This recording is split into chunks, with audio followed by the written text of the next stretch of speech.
ഇന്ന് ഈജിപ്തിൻ്റെ തലസ്ഥാനമായ കെയ്റോയിലേക്കാണ് ഞങ്ങളുടെ യാത്ര. ഏകദേശം 6 മണിക്കൂർ ദൈർഘ്യം. വളരെ വിശാലമായ ഹൈവേ ആണ്. ഞങ്ങളുടെ ബസ് 120 കിലോമീറ്റർ സ്പീഡിൽ കുതിച്ചു പാഞ്ഞുകൊണ്ടിരുന്നു. എല്ലാവർക്കും അറിവുള്ളതുപോലെ ഈജിപ്റ്റ് ഒരു ഏഷ്യൻ ആഫ്രിക്കൻ ഭൂഖണ്ഡമാണ്. ഇപ്പോൾ ഞങ്ങൾ ഏഷ്യൻ ഭാഗത്താണുള്ളത്. സ്യൂയസ് കനാൽ ക്രോസ് ചെയ്ത് മറുകര എത്തുമ്പോൾ ആഫ്രിക്കൻ ഭൂഖണ്ഡത്തിന്റെ ഭാഗമായി തീരും. സ്യൂയസ് കനാലിന്റെ അണ്ടർ വാട്ടർ ടണലായ അഹമ്മദ് ഹംദി ടണലിലൂടെ ഞങ്ങൾ സ്യൂയസ് കനാൽ ക്രോസ് ചെയ്തു. ഞങ്ങളിപ്പോൾ ഈജിപ്തിന്റെ ആഫ്രിക്കൻ ഭാഗത്താണ് ഉള്ളത്.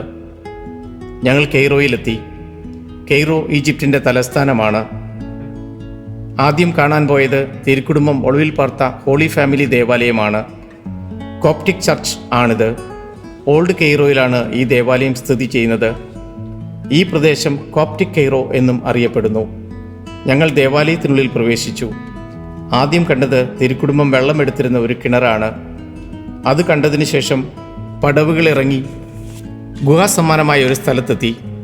ഇവിടെയാണ് തിരുക്കുടുംബം ഒളിവിൽ കഴിഞ്ഞത്. ഈജിപ്തിൽ പല സ്ഥലങ്ങളിലും തിരുക്കുടുംബം താമസിച്ചിട്ടുണ്ടെങ്കിലും ഏറ്റവും കൂടിയ കാലയളവായ 6 മാസം ഇവിടെയാണ് താമസിച്ചതെന്ന് പറയപ്പെടുന്നു. ഞങ്ങൾ കെയ്റോയിലെ ഹോട്ടലിൽ ചെക്ക് ഇൻ ചെയ്തു. ഇനി വൈകിട്ട് നൈൽ നദിയിൽ ഡിന്നർ ക്രൂസാണ്. വൈകുന്നേരം 6 മണിയോടെ എല്ലാവരും റെഡിയായി. 7 മണിക്കാണ് ക്രൂസ് ആരംഭിക്കുന്നത്. 2 മണിക്കൂർ ദൈർഘ്യമുള്ള ക്രൂസാണിത്. ഞങ്ങളെല്ലാവരും ഷിപ്പിൽ കയറി. ഞങ്ങൾക്കായി അറേഞ്ച് ചെയ്തിരിക്കുന്ന സീറ്റുകളിൽ ഇരുന്നു. ആദ്യം ഭക്ഷണമാണ്.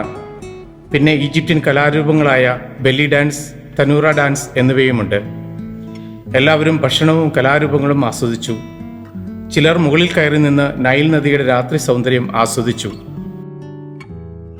തിരികെ ഞങ്ങൾ ഹോട്ടലിലേക്ക് എത്തിച്ചേർന്നു.